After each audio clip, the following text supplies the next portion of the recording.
keberhasilan ahli Al-Quran itu adab. Buka Quran surah ke-35 ayat ke-32, paling kiri sebelah atas. Thumma awrathna al-kitaba alladhina istafayna min ibadina.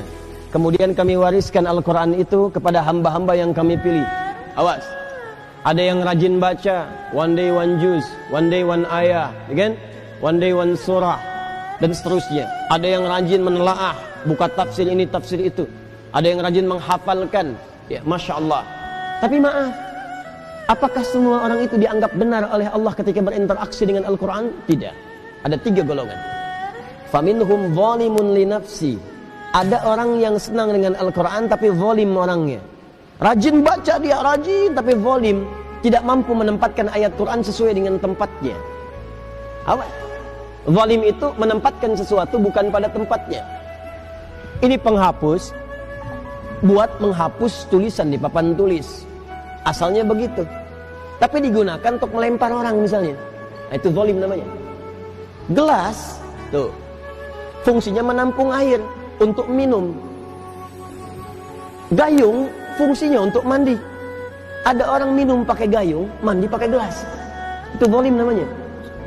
Ada orang sering ngaji, baca qul huwallahu ahad, katakan hanya Allah yang esa. Hafal ayatnya, tahu maknanya, tapi tidak menempatkan ayat sesuai dengan tempatnya. Dia katakan di lisannya semua agama sama.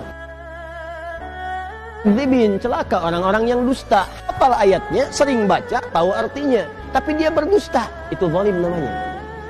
Jadi ayat-ayat itu tidak dipraktikkan dalam perilaku hidup. Adab tidak ada. Wa minhum muqtasid, ada golongan kedua, meninggalkan sifat yang pertama, naik tingkat. Tapi belum ada nilai kebaikan pada dirinya, hanya untuk dirinya saja. Muqtasid itu paket hemat. Jadi ahli Quran, kalau perilakunya nampak kegiatan sehari-hari sering mojok di masjid misalnya, atau dekat tiang-tiang nyandar, baca ulang-ulang hafalan. Tapi kalau diminta, Mas bisa ngimamin, yang lain saja. Nah, itu paket hemat kata Quran. Hemat untuk dirinya, belum bisa diberikan pada yang lain. Yang ketiga, wa minhum sabiqum bil khairati biiznillah. Adab. Ada ahli Quran, kesuksesan interaksinya dengan Al-Quran dibuktikan dengan menampakkan perilaku baik dalam kehidupan. Sabiqum bil khairat, kalau bisa nomor 1 dia mengerjakan kebaikan. Jadi ciri orang yang berhasil dengan Qurannya, kata Allah, adalah adab. Jadi jangan bangga kalau anak Anda hafal 30 juz, tapi nggak merubah perilakunya. Yang yaitu hafalan banyak, tapi perilaku semakin durjana. Yang salah tuh dalam hafalannya. Ada yang keliru.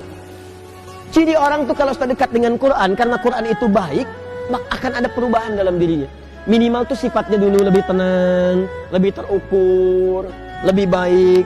Lama-lama jadi sikap, sopan, adabnya muncul. Kalau ada kebaikan pengen segera dikerjakan. Kalau lihat sampah di masjid pengen segera ngambil.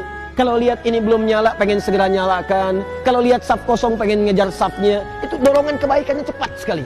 Semakin tinggi kecepatan berbuat baiknya, ini menandakan semakin besar pengakuannya di hadapan Allah Subhanahu wa Ta'ala dalam perubahan kebaikannya. Jelas sampai sini? Baik.